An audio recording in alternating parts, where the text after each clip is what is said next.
Well, hello there. Welcome to the first of a series of the Lunch and Learn bite-sized tech tips for students here at Midtown High School. I'm super excited to be coming to you live here from the brand new Media Center.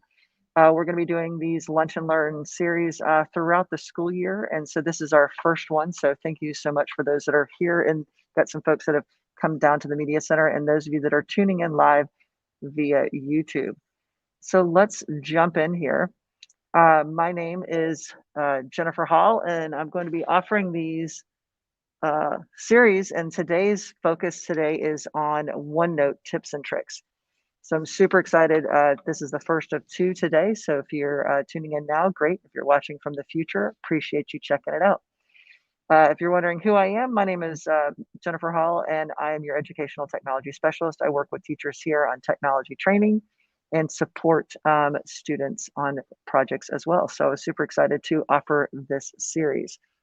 So let's dive in here and let's talk about some tips for OneNote. So we're going to kick it off here with I've got 10 tips for OneNote, and hopefully you're going to get an idea or two of something that you're going to find interesting here. So let me know in the comments if you have used these tips or this is a new tip for you. So the first tip is that there is Immersive Reader. Immersive Reader is a tool that's available inside of OneNote. So when you add text to your OneNote, so your teacher can add text for you, or you can copy and paste text into OneNote. And when you do that, you can actually go up here to the view, and you can say you would like the Immersive Reader view. And when you do that, it's actually going to show you the text. So let's take a look at that real quick. So if I go into Immersive Reader view here, that I've already copy and pasted that text in, it brings up Immersive Reader. Immersive Reader allows you to play the text aloud. So it lets you read that text aloud. You can adjust the settings by going down here and changing it to male or female voice or speeding it up. I use this a lot when I have to read a lot of articles. And then I can also go up here and I can change the text preferences. So I can adjust the size, spacing, change the font if I prefer, or you can even change the colors. You can see I use one of my favorite colors. So you can change the background of the text so it might be easier for you to read. So you can customize that in Immersive Reader. I can also go over here and turn on the grammar options if I want, so that it will label the parts of speech. And I can go here and I can choose line focus. So if you have a lot of text you have to read and you really want to make sure you're paying attention, you can focus in and turn on line focus. And also you can translate into another language. So if English is not your primary language and you want to be able to translate this, I can go in and change it into 80 different languages. So as you can see, I have a lot of options here. So I'm going to choose Spanish here. I want to turn that onto the whole document, and notice it translated the whole document into Spanish, and I can still have it read aloud as well. So kind of a cool feature to have that in there. So that's Immersive Reader is available inside of OneNote. Immersive Reader is also a tool that you can see anytime you see that speaker icon with a book, you can use that tool. So it's also in Flipgrid, it's in Minecraft, it's in Nearpod.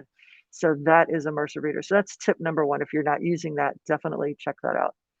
Tip number two is that you can actually insert audio directly into your OneNote and actually type simultaneously. So if you're in a class and your teacher's giving a lecture, you can actually record the audio and type simultaneously so that it will capture that information. So it's a great option to add that functionality and keep up with your notes. Tip number three, I'm a big fan of emojis. Emojis are a fun way to make your um, excuse me, to make your notes stand out or to serve as bullet points. So I can actually click on here and I can insert emojis. And to do that, there's actually an emoji functionality inside of OneNote. So if we go up to the top here on the home page, and I can go over to where it says insert, you'll see that emojis is built in. So I can click that drop down and I can actually search for more emojis. And you can see I have all of these options. So it's a great way to create bullet points or reminders for you inside of OneNote. Tip number four is when you insert a resource, you can choose to add it as a file printout. So you can attach files and have them be there, but if you choose to insert something and you say, insert it as a file printout, it's actually going to live inside of your OneNote, which is great for you being able to read your notes or anything. So when you go to insert something, so I'm going to go down here, find a new spot, and I'm going to say I want to insert a file, but this time don't just do it as an attachment, do it as a file printout. I'm going to choose one. So I'm going to grab, here is our highlight. Here's the advertisement for today. I'm going to click on that. Oh, it fussed at me because that was a image, not a PDF. It's going to have to be a PDF. So insert file printout again. Let me go down here and make sure that I have one that is a PDF. Got a lot of PNGs. I know I'm going to have a PDF here somewhere. Let's go to desktop. So I could do that, insert it, and it will populate inside of the document. It's thinking a minute because it was a multiple page thing. So there is, this was a printout of my job description. It was, taking a look at that. So that is adding a print out that you can put there. Next up is dictate. So you can record audio, but you can also choose to dictate. And when we say dictate, that means that I can actually have it record whatever I'm saying. Because I don't know about you, I'm terrible at typing and I transpose letters and words. And so I can actually go up here to that home page, and up here you'll see the little microphone. You're going to have to allow your microphone at least the first time. And I can choose which I'm going to dictate in English or actually other languages. So I'm going to say English, and I'm going to hit that record button. And it's going to actually start recording what I'm saying as I'm talking. So this is great for practice or writing if you're brainstorming something and you want it to capture what you're saying. So that is dictate. Tip number 5. Next up, tip number 6 is that you can tag things in your notebook. So you can actually go up here, same page on the home section. I can go to tags and I can tag things for important things. So whether it's a project or a follow-up item or anything. So if you're using your OneNote notebook to organize content for all of your classes, you can say, hey, I want to remember this for this project or that project. And you can even do custom ones. So that tags piece is right here. So I can choose any of these. If I want to actually be like, oh, remember this is music to listen to, it's going to tag this. I can select something and add a tag. And then you can search for your tags as well. So if I want a website to visit, I've put that tag there. Tip number 7.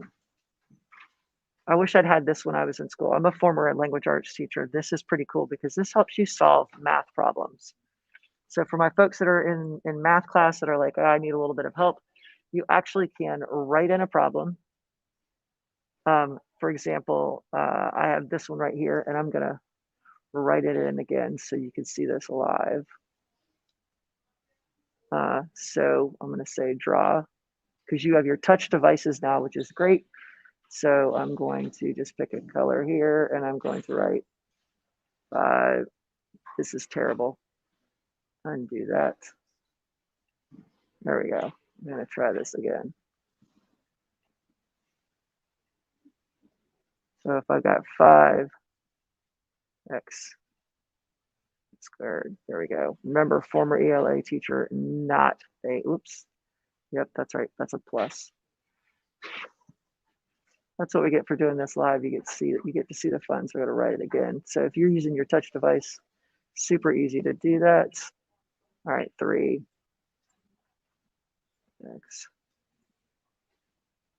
minus 7 equals 0. So we want to figure out how we solve that. So I'm going to go over here to the view, home, insert, turn off the draw, go back to select. Now I got to go back to home. So I'm going to select this right here. And I'm going to go to view, insert. Where's my math? There it is, math right here. And it's going to see how it grabs that problem. And I'm going to say I want to select an action. I want it to graph it or graph it in 2D. So it will actually create that graph for me. And let's make sure that my problem is correct. It is. I can also do ink to math, so it wrote it into a problem. I can insert that graph into the page, solve for X. And now it's going to solve the problem and show me the steps for this. Do I need a quadratic formula or completing the square? And it will actually show me the steps for that math problem. So if you're struggling with a math problem, it's a pretty cool feature to have. And you can even choose to swap it back and forth. And I can also go down here and say, I want to generate a quiz for practice. Now there's lots of steps down there. There's a practice opportunity if you want to do that as well. So that is tip number 7. Tip number 8, you can copy it, you can create subpages, which means you've got sections over here on the left-hand side. That's your section. So it could be by content area or it could be units. You've got pages, but you can also make subpages by selecting it, right-clicking, and actually making it a subpage, which means it's going to go underneath. So for organizing and planning your units or any research tasks, you can do that. So you can make it a subpage, or I can promote it back. So now it's going to live here in this list order. Tip number 9 is recycling. You can recover deleted notes. This is kind of important. If you need to get back to where are your notes, so you go to view.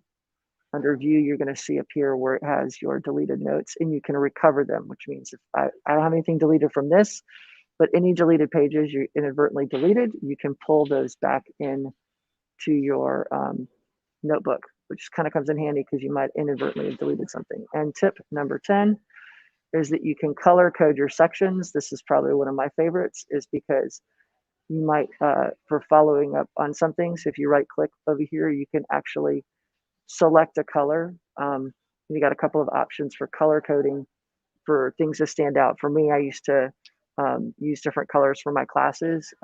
This is the new version of the Trapper Keeper. Ask your teachers what a Trapper Keeper is. You all are too young. You don't know about that. So those are my 10 tips for OneNote. And this was our first session here. So hopefully you got maybe an idea. Let me know in the comments or chat if you found this interesting or beneficial. And if you have any suggestions for future sessions, and we'll be back with session 2 shortly.